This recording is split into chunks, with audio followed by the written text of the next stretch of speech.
There's everybody now. We got Donnie here. We got Ed here. We've got Drew. Everybody. Yeah. All right. We are live, everybody. Welcome. My name is Jeff from the BMOCwins.com for SPR Forum. I'm here hosting today. Got everyone here, the Roundtable, the weekly Roundtable. We're back. Why don't we start off, everyone who hasn't been introduced to you guys. Ed, why don't you start us off? Let us know where you're from, where you can find you at. Yeah, hey, I'm Ed Fang. I'm at the Power Rank on Twitter. I run the PowerRank.com. I crunch numbers for football and college basketball. Welcome. Always good to have your statistics. Thanks, Ed. Ian, where you at and where can we find you? Hey there, Big Mod on campus. We've got. I'm hosting for the first time. Don't give me a lot of trouble today, guys. All right. Oh yeah, we'll give you lots of crap. But anyway, Ian Cameron. Ian Cameron at Bobano on Twitter. Sportsmemo.com. Hockey and college hoops. Busy time of year. Always good to have you, Ian. Drew Martin, what's up? How you doing, buddy? Hey, BMOC, thanks for having me on, man. Good luck hosting. And I'm Drew Martin. You can find me Drew Martin Bets on Twitter, and my work at Sports Memo, and also a contributor at SBR Sportsbooks. Always good to have you, Drew. Donnie Rightside, welcome. How's it going, BMOC? Moving up in the world, I see. Congratulations on the host today, my man. Thank you. You can find me at DonnieRightside.com as well as the good people at TrendBetting.com. As you know, I've been on the show with Jeff on the BMOC podcast. Also do my own podcast on Friday nights with Trend Betting with Tony as the host. And just here to have a good time and talk some college basketball. Donnie got the mic guard on today. I like it. Look at that. Hey, protection right here, man. Very good. So obviously, guys, great weekend in college basketball. We're back from an epic week. A lot of upsets. Baylor, Kansas, Kentucky, Arizona all go down. Had some bad beats as well. First question I have for the panel, and I'm kind of curious to know what all of you guys think. Is Arizona, do we think differently about them now after the blowout loss to Oregon? How do we feel about Arizona going forward? It's just one game, but it was pretty embarrassing. I'm not worried, Jeff. I'm not worried at all. Oregon couldn't miss a shot. They were hitting shots that sometimes you'll see them in games not hit the kind of shots they hit. I mean, Dylan Brooks couldn't miss. Tyler Dorsey couldn't miss. You go on down like Casey Benson. I mean, everybody was just lighting it up, and lighting it up from not just the 2-point range. I'm talking 3-point range. I mean, the perimeter shooting was just outstanding for Oregon. They're never going to shoot like that again this season. I'd be shocked if they do. I'm not worried about Arizona. They just got blitzed early with just incredible shooting by Oregon. I think they'll be fine. Yeah, that's my feeling as well. I mean, I think they hit more threes than twos. And, I think it was also the case Arizona couldn't hit a shot either. Ed, I'd be interested to hear your opinion on that. I mean, you saw what went on. I mean, clearly that's not going to happen every game. And that's, sometimes you just get blitzed. It is what it is, right?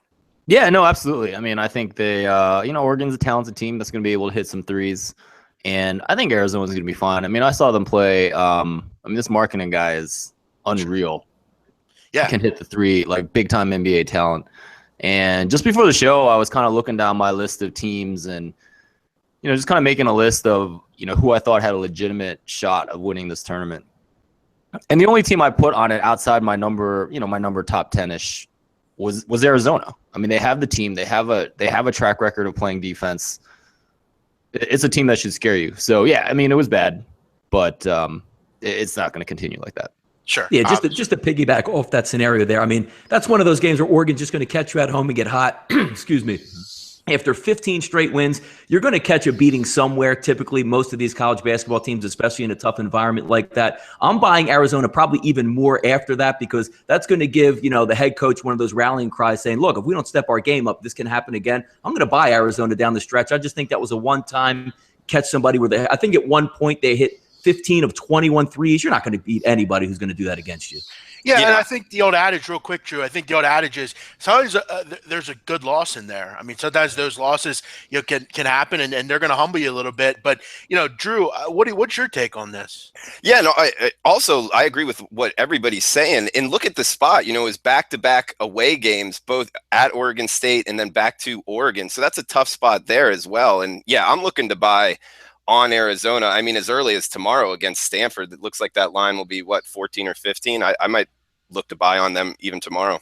Yeah, it could be a good blowout spot because you look at Stanford at times, they've lacked a little toughness, lacked a little maturity, especially on the Pac-12 road. Those Pac-12 road performances for Stanford, ugly. 16-point loss at USC, 14-point loss at UCLA, 17-point loss at Oregon, 11-point loss at Cal. It's been nothing but ugly for Jared Haas and company on the road. They might be walking into a buzzsaw there.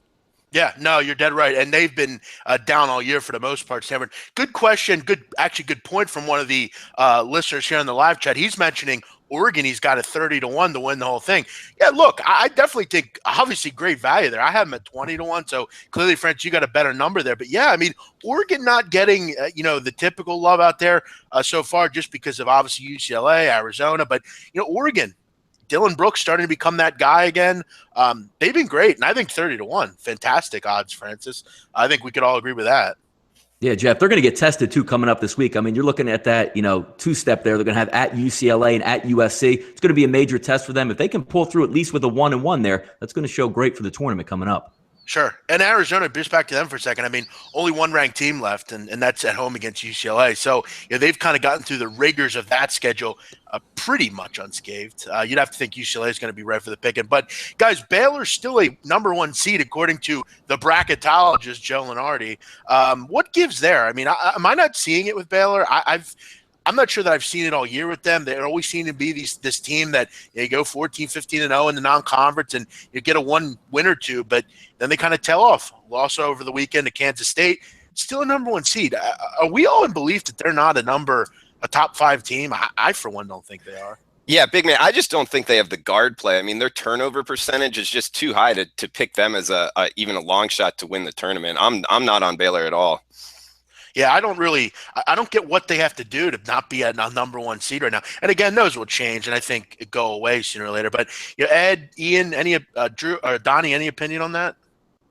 Yeah, I mean, for Baylor, I mean, it's not a team that I'm high on. And one thing I did before the show was I cranked out some numbers, looking at what the markets think of all these teams. So clearly, we get an estimate for each game for how the market compares to teams. So I was actually just looking. Arizona was a 4-point dog at Oregon, which with home court, you're essentially saying they're the same team on a neutral court in the tournament.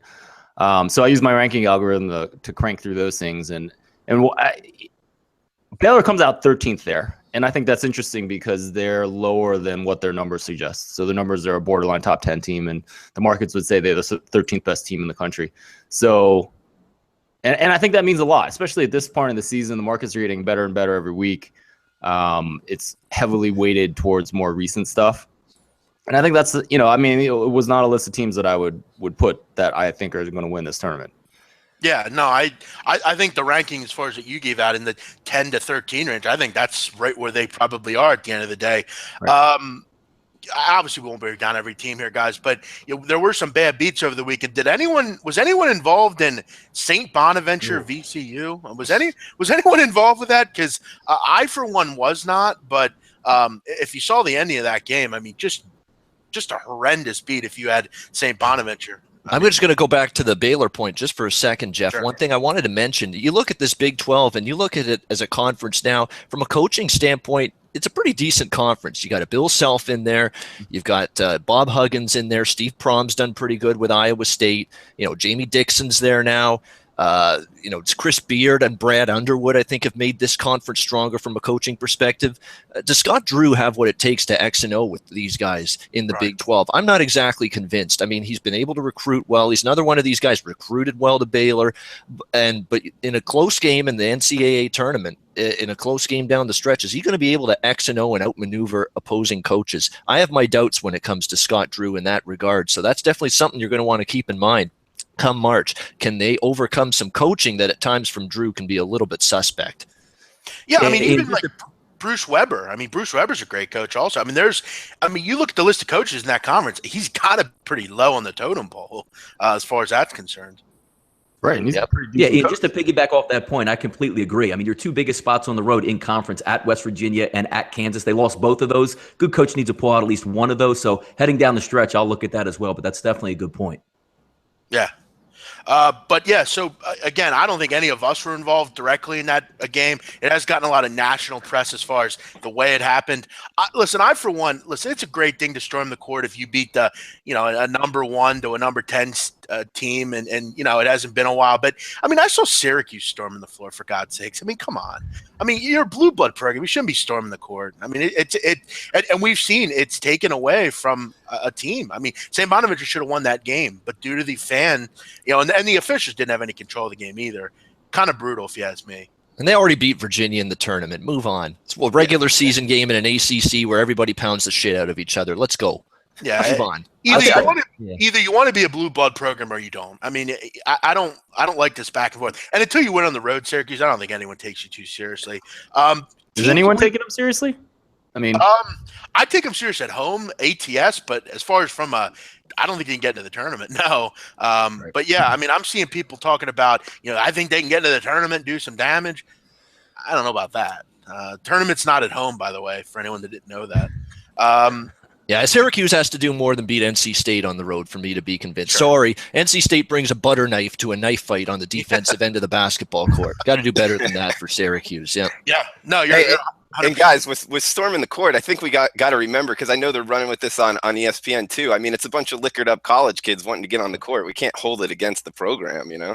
Yeah, but they need to do a better job to enforce of not allowing that. Listen, beating VCU in the A-10. I mean, no one in the A-10 is very good. I don't get what you're. Yeah. I'm not sure what the reasoning for that is. I mean, I don't even blame St. Bonaventure that much. If you look, I think the spirit of the rule was actually not correctly interpreted by the refs. Usually, if you're throwing pennies on the court, if you're throwing stuff on the court, if let's just say the other team hit the winning three and the fans came on the court because they were angry, I agree with the technical, but they could have just made one simple announcement. And again, this wasn't in a big dome with 60,000 people crush the court. I mean, St. Bonaventure, what are they holding? 5,000 in there? Clear the court, play the last 0.4 seconds, get the game over with, and have fun. I just think and again, if the game was a 4-point game, Jeff, nobody would have cared. But the fact that some people had money on a pick'em, which is what it closed at, to get that loss is just absolutely and stunning. It didn't help, from what I understand. One of the refs was run into by one of the kids. So, they're already hot about it. But obviously, guys, we've been riding teams. We've been fading teams. Give me some teams that you've been riding, you've been impressed with. I know for me, one of them, and I'll just start it out, not to kind of interrupt everyone else, but I think Florida's been pretty damn impressive. I mentioned them. I think a lot of us mentioned them a couple roundtables ago. They've really kind of turned it up. And with Kentucky's issues right now, Florida, South Carolina, Georgia might be right for the pick, and SEC getting better. Anyone want to comment? I agree with you. I mean, Jeff, when people talk about, the SEC being down, you got to take into consideration, the Big 12 SEC, showdown, whatever they called it. Kentucky lost, and the SEC still went 5-5 against the Big 12, which is definitely one of the better conferences. So I think that the SEC has taken a little bit too much heat as far as not being at least decent at basketball. Yeah, no, and they are. I just think you look at some of their, LSU and teams like Missouri. I mean, just real bottom feeders. I mean, the Big 12, you have, I think, from 1 to whatever, they're 10 teams. I mean, they're all pretty impressive. But I thought what Florida did to Kentucky was, I mean, they whitewashed them from the start to the finish. And this is Kentucky 3 straight losses tonight. And then they got tonight. They should beat LSU by a wide margin. But Florida's starting to gain some momentum. I think they're a decent long term at 40, 50, 60 to 1. It might be a good look. And they have some really good guard play, some good transfers. I like what Florida's doing. No doubt about it. I'm very impressed with the balance offensively. You look at the last game, 3 guys in double figures, Casey Hill, Kevon Allen, Devin Robinson. You look at the fact they've played pretty good defense this year, 41% shooting allowed to their opponents. Tonight, they're going to get a good test on the road against Georgia, and Georgia's going to be a fascinating team to look at moving forward, guys, because boy, have they suffered a ton of close losses. The South Carolina loss on the weekend, the Kentucky loss on the road in overtime, the Florida loss earlier this season in Gainesville in overtime. If they lose another close game tonight, Georgia, to this Florida team, and this game for Georgia is going to be one of their last opportunities for a good win in the conference before SEC tournament arrives, boy, maybe you got to put Georgia on fade alert if they lose this game. I don't know if you can survive that number of close losses against good teams and not have it chip away at your psyche.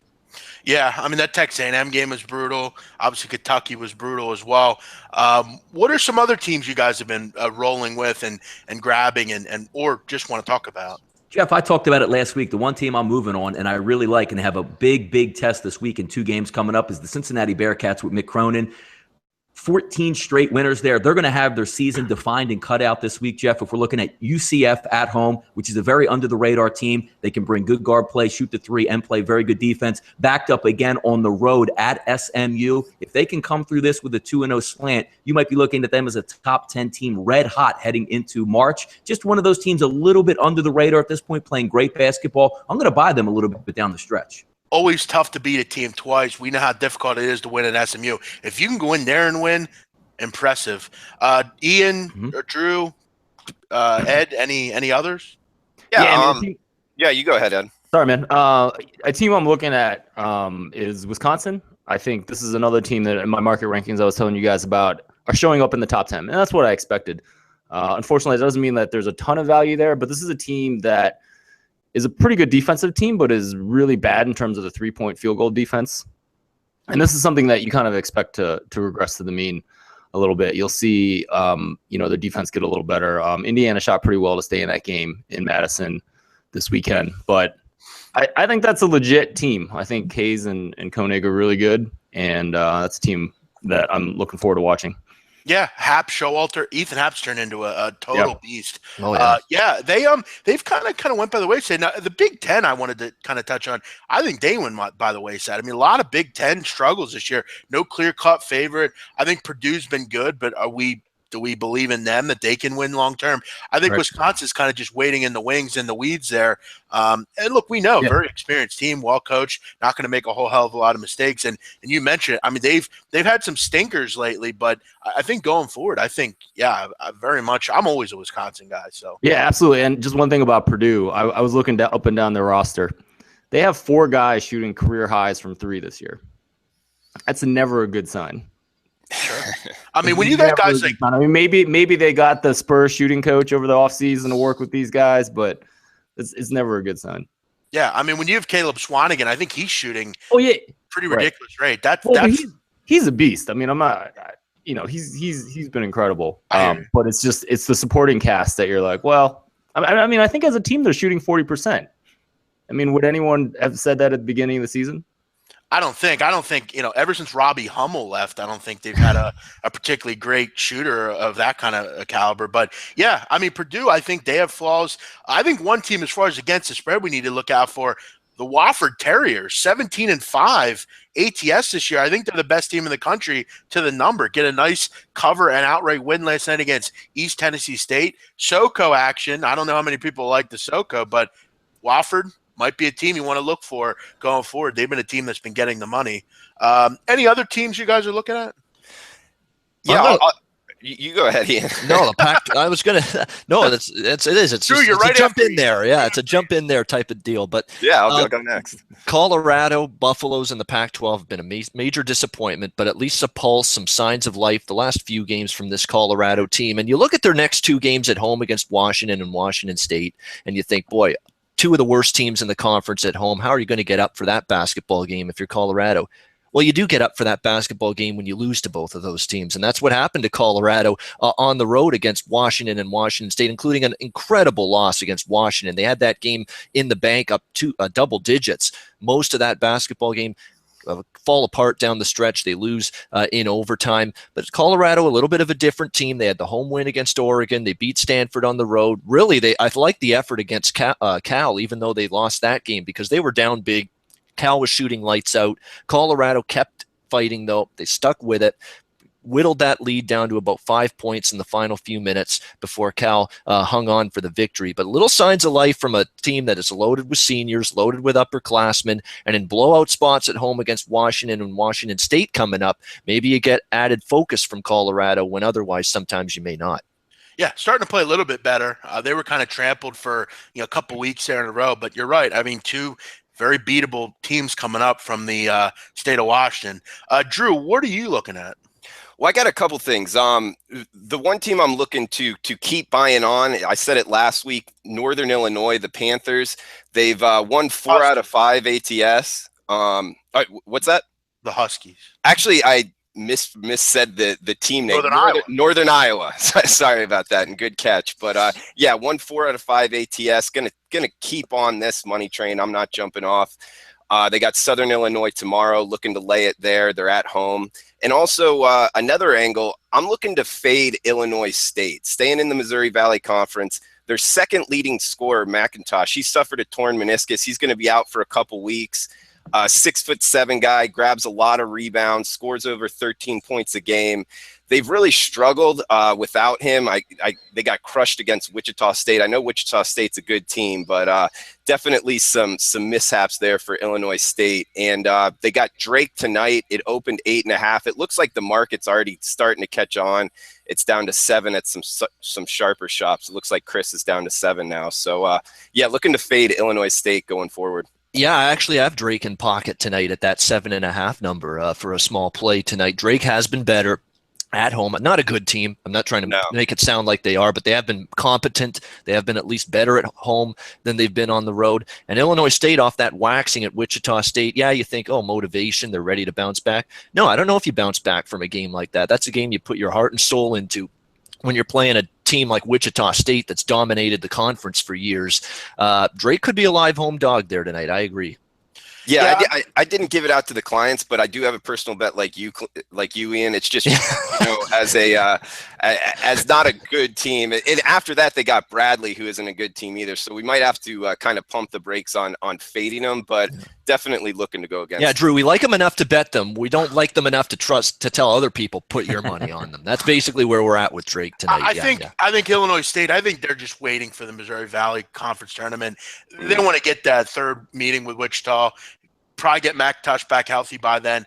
I don't think Illinois State's 31 points worse than Wichita. I mean, that just they had beat them the first time. Wichita got the revenge, but the third matchup is going to be the final one. But St. Mary's, they continue to beat everyone but Gonzaga. They're going to get their chance Saturday. Can they do it? I don't think. I really believe, guys, and this is the last thing I'll say, and then we'll start to look to wrap it up and do some final points. But, I mean, if we look at college basketball this year, how is Gonzaga not the best team? I mean, they have the best players. They've won every game in front of them. We need to give them respect. People still not giving them respect as the number one team in the country. I think all of us are starting to buy in. It's the public going to start buying in. I really like the road win at BYU for this Gonzaga team last week. I mean, BYU never really sniffed a situation where they were truly in that basketball game. Gonzaga was comfortably up for double digits most of the way in Provo, which is still a home court. That for BYU, you got to give them respect a little bit on that court. It's not an easy place to win at. And for Gonzaga to just control the game, and every time BYU made a little run, Gonzaga would say, no, you're not doing anything in this game. We're putting our foot down and just getting that margin back up again. Real impressive stuff from Gonzaga. I know St. Mary's, going to be fired up to play them again, but I'm not stepping in front of Gonzaga. And this number one overall seed, I mentioned it last week, it means something to them. If they want to build a margin, and they have the capability of doing it, and they have the motivation as well. I mean, it's tough to go and win in Moraga. I don't care who you are, but St. Mary's going to play hard. They're not going to get beat by 20 again, but I mean, they could too. I mean, Gonzaga's just that good. Anyone else want to comment on the Bulldogs? Yeah, absolutely. I ran my market numbers. I mean, they're number one by a big margin, just statistics based over the course of the season. But in terms of the markets, they ended up fourth.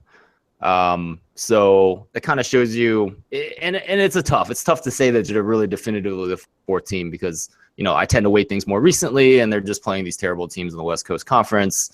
But then my system kind of de-weights these blowouts. And it doesn't seem like the markets in general seem like this is the number one team in the country. It was kind of interesting that the number one team in the country was North Carolina, which I thought, I'm not so sure about that either. Part of that is pace. Just because you're going to get higher point spreads for these teams that run up and down the court. But I thought that was interesting as well. Ani, any thoughts? On the Gonzaga team, yeah. I mean, we talked about it all and covered it. I mean, if they run the table like it looks like they should and are favored to do so, they're definitely going to be the number one seed coming up in the tournament. And again, we get back to that same thing. They're going to be rested and ready and full blast and don't have that grind heading into the tournament. It's going to be a lot of fun to see how they react because we've seen them in different situations, losing close ones in the past to Duke. I think this team is actually ready to take that next step. And again, you can't value enough of being rested and healthy for the tournament. Yeah, and again, for all those guys that don't want to believe in Gonzaga, I mean, remember, RPI's at 8, 6 wins against the RPI top 50. So, again, when you want to open your mouth and discuss the Gonzaga is not very good, maybe you should look a little bit more into what they've beat done. Florida and Arizona. So, I mean, they do have something on their resume that you can look forward at. Yeah. And they're what, 16-4 ATS? Yeah, mate, just smashing teams. Exactly. Yeah. Yeah. Despite no bargains, too. It's impressive, extremely. Last thing, guys, mid-major teams, anyone that people have been cashing on that you want to kind of make people aware of? I know we mentioned Wofford, Illinois State, maybe want to fade. Donnie, I know you and I have been doing pretty well with some of that stuff. Do you have anything that you're looking at as far as some of these mid-majors? I mean, mainly I'm looking, I love to watch, MAC basketball, MAC football, whatever it is. But what I'm watching, and again, we get back to the point on Saturday, we had a nice tilt between Ohio and Akron, which we both had Ohio in that one and ended up catching that ticket despite a back and forth second half. The guard play is a lot of fun in that conference. If you're looking at Ohio, Jaron Simmons alone went for 38 and 10, didn't sit 1 minute, played all 40 against a high octane Akron team, which you look at them coming back tonight, you're going to have Ohio playing Central Michigan. Unbelievable guard play. If you follow my tweets there, I'm looking forward to this one tonight, but just those type of teams that carry the guard play there. Ohio is very underpriced at this point, losing the MAC Player of the Year, obviously going forward. It's a really good team with good guard play heading down the stretch. Might want to look at Ohio coming down there, maybe if they're getting points or in certain situations there. Yeah, I think tonight against Central Michigan, that's going to be a must-watch. I mean, Keene against Simmons and Racing. I mean, it's a great matchup. Yeah, definitely. Anyone else got a team that you're looking at, and then we'll look to wrap everything up here? Yeah, pretty simple for me in the Metro Atlantic, MAC, one of my favorite conferences, Quinnipiac Bobcats. Just a great point spread success story this season. Quinnipiac, an outright win on the road against Fairfield last night. Tremendous 10-2 ATS record on the road. This team has been competitive away from home. They've been, I think, 13-6 now against the spread on the season in line games. Quinnipiac Bobcats in the Metro Atlantic. Not one of the upper echelon teams in this conference, not with the Ionas and the Monmouths, but they're in that middle tier, and they've been sliding under the radar all season long, and they may continue doing so in the weeks to come. Yeah, I think one thing I'll point out, guys, and this is a conference in general, as you come across and move towards the March tournaments, you're going to see a lot more SWAC basketball Monday nights on ESPN, MEAC as well. The line makers have no idea what they're doing with the SWAC. The lines are very soft, very, very easy to beat. I've had some good success. It's not good basketball. You're not going to enjoy watching it, but if you want to cover numbers, you got to look at teams like Hampton and the MEAC. You got to look at, Texas Southern, teams like that. That's where the bookmakers are not looking at. One other thing, guys, we have a guy in the chat saying that he thinks Louisville is the best team in the country. Does anyone want to comment on that quickly? I think you're absolutely nuts. Sorry, but Hoops, you seem like a nice guy, but that is a little ridiculous, I think. Anyone want to comment on that? They're banged up a little bit, so I pumped a little bit. They had 4 starters out. Just a little, yeah. Guys, as always, great stuff. I will send it out. Obviously, we don't have 4 hours. I know we could probably all talk about this stuff for 4 hours if we wanted. You could find me at Jeff Nadu, N-A-D on Twitter. Guys, keep in mind on the little chat here we try to keep this to the big picture of college basketball, not just the daily things that are going on. So again, feel free to always remember that. If you want breakdowns, feel free to check out SBR picks, all the odds couples, and I know Drew does stuff, Ian does stuff. Play of the day, check it out. Yep. Yeah. My daily podcast, all that stuff. Ed, where can we find you? What do you got going on? Yeah, I'm at the Power Rank on Twitter. You can check out thepowerrank.com. And I'm actually going to I meant to do this by today, but I'm going to get some of my predictions for games up on the public part of my site, so you can check that out, see what you think. Very good. Ed offers a great statistical edge, scientific kind of things, always very interesting. Ian Cameron, where can we find you? Yeah, there's no doubt I'm always interested in Ed's take, because the statistical angle of things always something that all handicappers and bettors really should be interested in and want to formulate as part of their decision-making process. But yeah, Ian Cameron, sportsmemo.com. You can find me on Twitter at Bobano. Hockey and college basketball picks available at sportsmemo.com, as well as SBR Daily. NHL, college basketball, play of the day videos, one a day. Hopefully we can cash some tickets for all of our great viewers and listeners. Drew? Drew Martin, you can find me on Twitter, Drew Martin Bets. That's BETS at the end of my name. Find my work at Sports Memo, also a contributor at SBR. Feel free to reach out. Happy to interact with anybody with questions about college basketball or Major League Baseball coming up.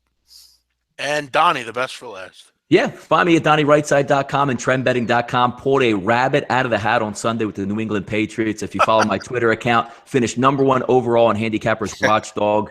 In return on investment, it hit 65% in the NFL this year, backed off of 63% last year. So we do love the NFL, but college basketball, it's here. It's a lot of fun.